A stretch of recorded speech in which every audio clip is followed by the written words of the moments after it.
अबे दुबे, तो मतलब जो राजीव रंजन कह रहे हैं 2024 के लोकसभा चुनाव की तैयारी बीजेपी ने पुरजोर तरीके से कर दी है, और विपक्ष और मुख्य विपक्षी दल तो आज की तारीख में समाजवादी पार्टी है, वो अभी अपने परिवार को ही नहीं संभाल पा रहा। क्या एक लाइन में कहा जाए तो कहानी यहां आ गई है क्या? देखिए, जो राजनीतिक गठजोड़ होते हैं वो सत्ता और उसकी संभावनाओं के इर्द गिर्द बनाए जाते हैं और उन्हीं संभावनाओं के सहारे वो आगे चलते हैं।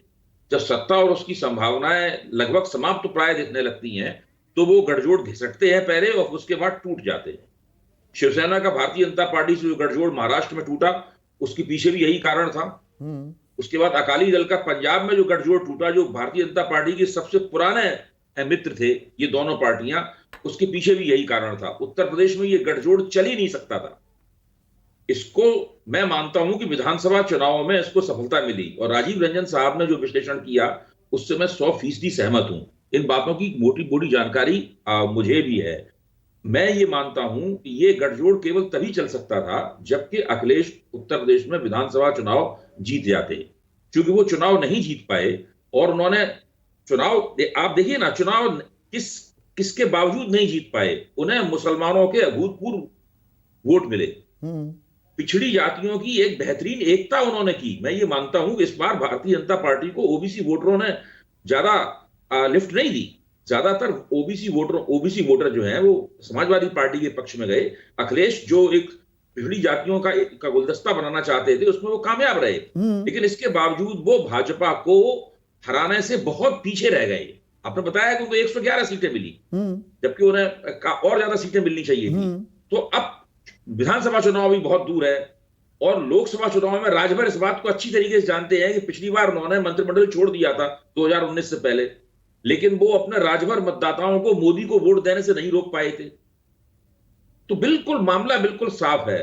लोकसभा चुनाव में मैं ये मानता हूं कि समाजवादी पार्टी को यादवों के भी उतने वोट नहीं मिलेंगे। नहीं, पर विपक्ष फिर अपने आप को कहां पाता है? अब है, देखिए, ओम प्रकाश राजभर कह रहे हैं मैं तो बीएसपी जाऊंगा, समाजवादी वाले कह रहे हैं कि नहीं, ये क्या बीएसपी बीजेपी की बी टीम बन रही है, या दरअसल विपक्ष किस तरह से बीजेपी का सामना करेगी वो रणनीति अभी बन नहीं रही है। अलग अलग, कांग्रेस अलग, बीएसपी अलग, समाजवादी अलग। बीजेपी के लिए ये चिंता का सबब होगा या बीजेपी की इसमें बल्ले बल्ले होगी?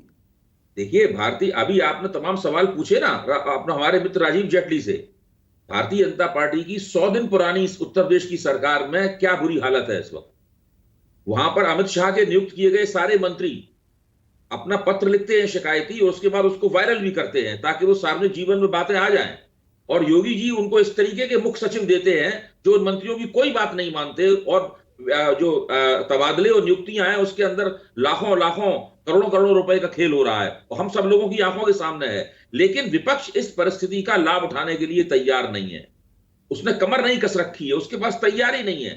विपक्षी एकता का इंडेक्स उत्तर प्रदेश में पिछले कई चुनावों से तकरीबन 0 रहा है, पिछले विधानसभा चुनाव को छोड़कर। नमस्कार, मैं हूं मानक गुप्ता। अगर आपको हमारा ये वीडियो पसंद आया हो तो इसे लाइक और शेयर जरूर करें, और हां, हमें सब्सक्राइब और फॉलो करना ना भूलें ताकि आप देश और दुनिया की कोई खबर मिस ना करें। तो जुड़े रहिए हमारे साथ और देखते रहिए न्यूज़ 24।